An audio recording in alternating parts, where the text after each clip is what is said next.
Hello there, I'm Michael Thomas, instructor at the Academy of Historical Fencing, and today I'm going to show you a new sword that we've just been sent from Kvetun Swords, or Kvetun Armoury in Russia.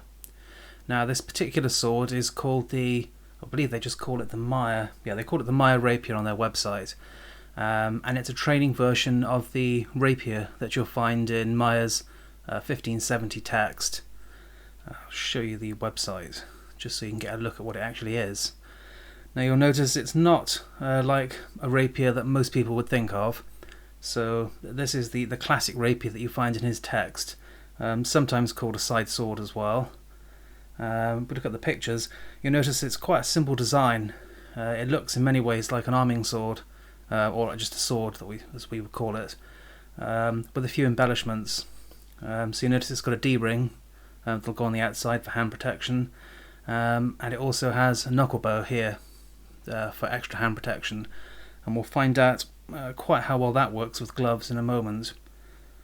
This particular sword that they make, if we go down and look at the spec, according to their website, it's just over 1 kilo in weight, or 1.1 kilos. It's a whisker over 1 meter long. It's got, let's have a look, it's 4 centimeters wide at the ricasso. I assume that's at the shield. I'll just go back up here. So along here, I haven't actually measured it myself. Balance 7 centimeters. All of these measurements are okay, but as you know, when you get one of these swords, they all tend to be slightly different. And I have done a few basic tests on my one, and it is a little different to the one on the website. Now I'll show you the actual sword, and I'll try and do it without hitting the screen or anything else. Okay, hopefully the camera will focus correctly. Now this sword hasn't been used yet. As you know, because of COVID, we in many other schools can't currently train together, so it's all solo drill, and right now it's raining continually, so there's no outdoors either.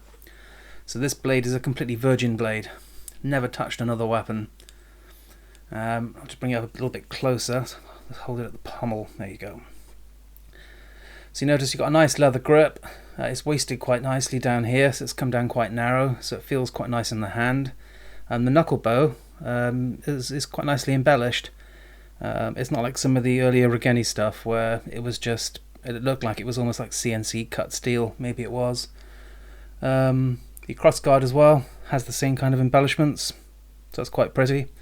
And the D-ring, bring it around, it's quite a substantial D-ring. It's nicely curved, and it's actually, can you see in there? Let's get the angle. Well, I don't know whether you can see, but even the inside of the ring has been reasonably cleaned up. A lot of sword makers just leave them looking pretty crude, so that's better than most. It's got a reasonably wide shield here. There's no fuller, so you notice the blade actually looks an awful lot like a feather longsword. In fact, the whole sword looks like a lot of the feathers that people now use. That's just been cut down into a single sword. If I come back a little bit, you notice it's not particularly massive. It's quite a handy weapon to use, and without a glove, it feels really good in the hand. We'll try out some gloves in a moment and find out if it still feels good in the hand. Interestingly, the pommel isn't peened, so it's a screw thread, although it's round. So if you want to tighten it up, you're going to have to put some leather on there, and a mole wrench or whatever your preferred tool is, and tighten it up. Mine, bear in mind, it's never been used, and it's already loose. Now it did apparently have quite an epic trip from Russia to get here, so maybe it's been thrown around and smashed around by the glorious parcel delivery services, I don't know. But it needs to be tightened before use, and hopefully not after every fight. And it's going to need a good clean after this, because I've obviously got my hands all over the metal, and we don't want lots of sweat eating into the metal. The tip, if you can have a look, it's a rolled tip. You're going to have to put an archery blunt or bullet casing or whatever you're tip of choice happens to be. I wouldn't recommend using this as is. Too many cases of injuries coming from either breaks on these or even injuries while they've got the rolled tip. So pop something on there. The edges are quite thick. You'll have to check on the website for the exact measurement. But they're pretty solid. And it's completely flat all the way along. It's not thicker on the edges, so it runs all the way through the blade. Quite nicely rounded on the edges as well. And it appears quite uniform in thickness. It's not particularly thin towards the weak, or the foible. Can you see there? Let's have a look. Try and do a rolling movement across. Yeah, it doesn't look radically different front to back. I don't think it is. It only gets really thicker into the strong and up where the shield is when it meets the crossguard. In terms of movement, there's a little bit of movement here. When you get hit, not when, well, it will be when, because it will happen. If you get hit on the knuckle bow, it's going to compress down and will probably bend over time. So you're going to have to be able to bend that out. Yeah, it looks okay. Now I've taken some measurements of mine, and I believe I'll check the images, but the weight, it was a tiny bit below the website spec. Let's have a look. Yeah, 1.1 kilos, and I believe mine came out at something like 1,056 grams. So it's not a particularly heavy sword, although it does feel quite cutty, which is nice. I'll just make sure you get all the angles before I go into a little glove test. Where's the camera? There it is. So I quite like the stitching on the leather. You often get cord wrap on these, which is great until the day you get a single chop somewhere down here. It splits the cord and the whole thing unravels. So until the day this falls apart, it does look quite nice. I like the pommel as well. Nice finish on it. Kvetun are doing some good work. Okay, right. In terms of gloves, I've got 3 here. Now you'll have to forgive the condition of them. They're all waiting to be replaced. But at least this will give you an idea of what they're like with the sword. So first up is your... oh dear. Let's hide that, and let's hide that as well. Okay, it doesn't look so bad from this side. So this is your classic police riot armoured glove. I only use these either for drills or I use them with swords with lots of hand protection. Only a crazy fool would use this for anything where they're actually going to get hit on the hand. But it's the smallest and thinnest glove I have, so it's a good one to start off with.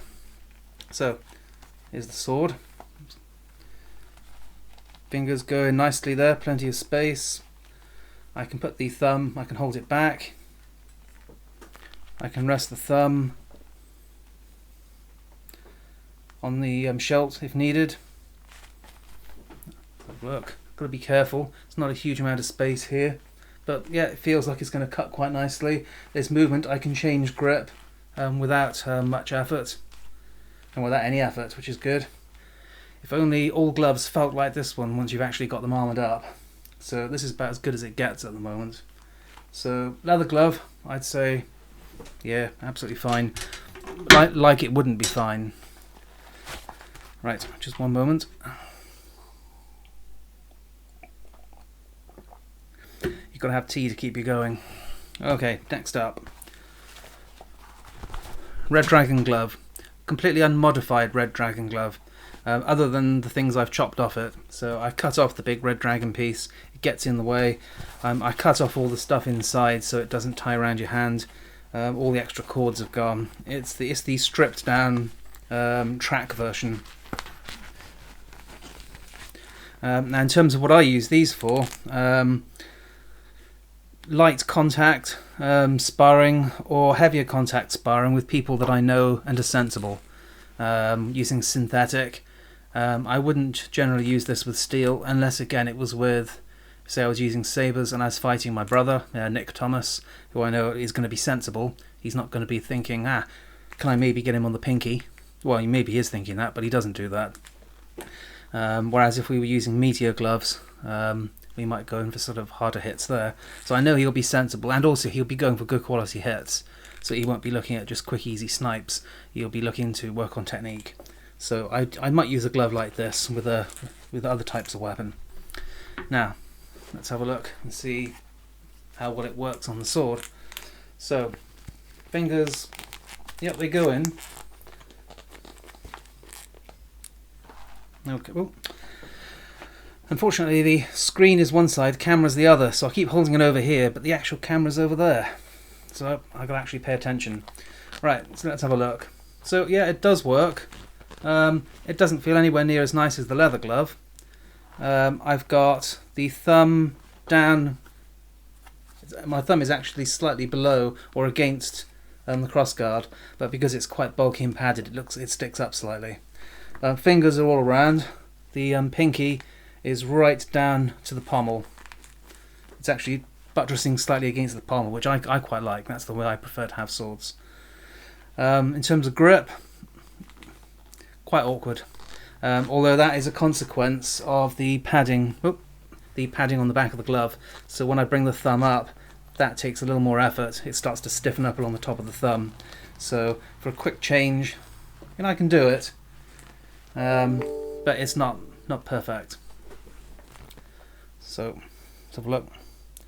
So that's from one side, that's from the other, and you'll notice also, if you look at my pinky, it's not actually rubbing, but it is touching the knuckle bow.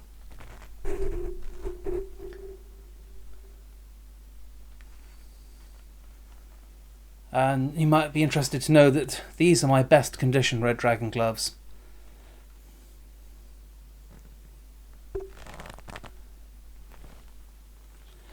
Now, the interesting thing when you've got a relatively tight guard like this is how easy it is to actually remove your hand from the sword.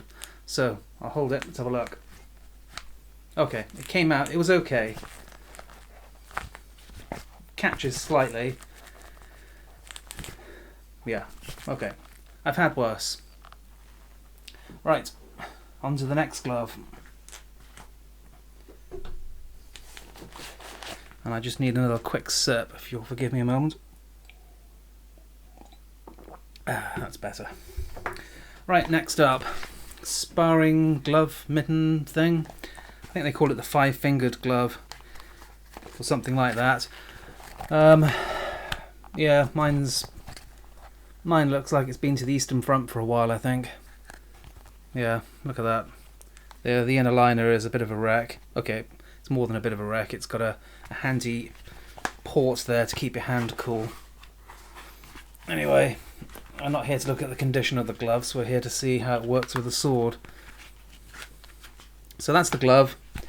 I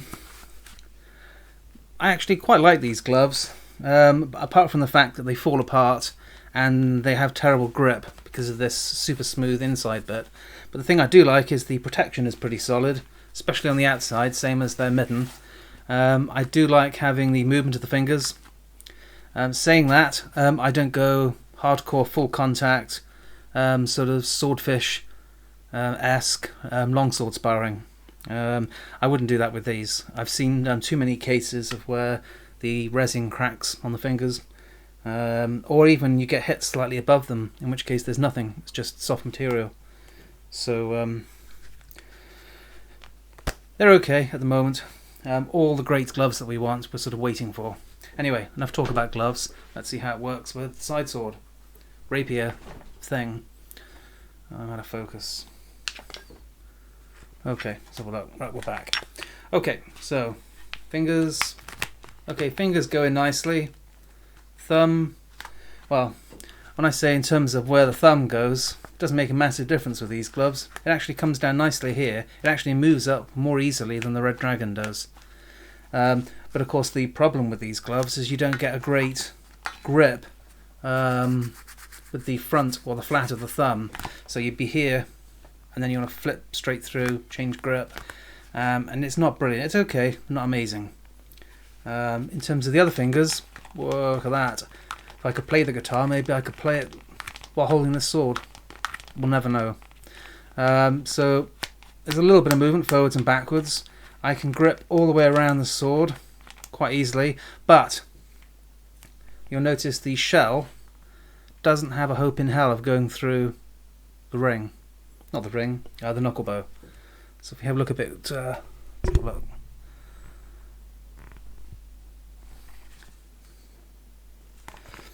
Now saying that, you can hold the sword out here and it feels fine. Ooh. You didn't see that. So yeah, it does work. If you want it to go through the knuckle bow here, you're going to have to bend it.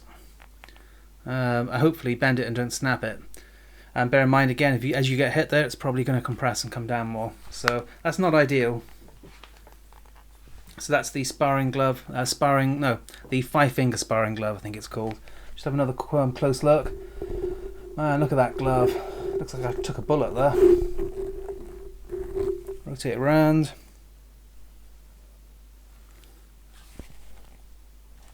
Okay. Those are the only 3 gloves I actually have at home at the moment. I've got other stuff at work, so if you want to see another type of glove... Right. If you want to see another type of glove being used with the Kvetun side sword, or Meyer side sword, let me know. And I will locate one and test it out. But anyway, in terms of the sword, bear in mind with Meyer's side sword or the rapier, you're not going to be, well, you shouldn't be fingering. So putting your finger over here, you do this. Hopefully you can see why you don't want to do it, but I'll let you know just in case you can't work out. Sword comes down. You've put the finger in the perfect position to have it chopped off. So maybe you want to lose the finger quickly and hopefully without too much pain, in which case definitely go for that. But these swords are designed to be held as you would with just a conventional single sword. So you just hold them across the grip. You've got your thumb on the back, or into a hammer grip, whichever is your preferred grip. And then you've got the D-ring here to protect your hand against strikes coming down. So here, blade comes down, you're protected. A blade comes from here, you're protected. You've got nothing to protect the thumb, so that's all kept completely open. So if you want to actually see these being used in the text, check out the 1570 version of Meyer. It's got some really nice illustrations in there, and you'll see these swords all the way through. And I think Kvetun have done a pretty good job recreating. Bring it about. Get into shot. I think they've done a pretty good job at recreating this sword. Let me know what you think anyway in the comments, or if you've got any questions about the sword. In terms of where you can actually get them, well, bearing in mind I'm in the UK, just in case you couldn't tell, and there are a couple of places where you can get them. I'll tell you after this. Okay, right, so the first place is Kvetun's website. I'm saying Kvetun, I assume it's pronounced Kvetun. If it isn't, somebody let me know and I can change. Maybe, if I can remember. I've ordered swords directly from Kvetun before. They're a really good company. They're really nice guys to talk to. If you just want to chat about swords, contact them through Facebook. Obviously, you don't waste their time. The more time you talk to them, the less time they've got to make swords. But they are good guys, good fun to have a chat with. And they really do the work, and they're prepared to do all kinds of custom swords. I've got a load of other swords from them already, which I'll do some separate videos for. But anyway, if you want to buy it from them, you just click on the Add to Cart button. I think they take bank transfers, and I think they take PayPal now as well. I have to check on that, but I'm pretty sure they take PayPal. But you just hit Add to Cart. They say it takes 6 weeks. In my experience, you don't get a Kvetun sword in 6 weeks. And maybe some of you do, but we certainly don't here in the UK, and I think throughout the rest of Western Europe as well.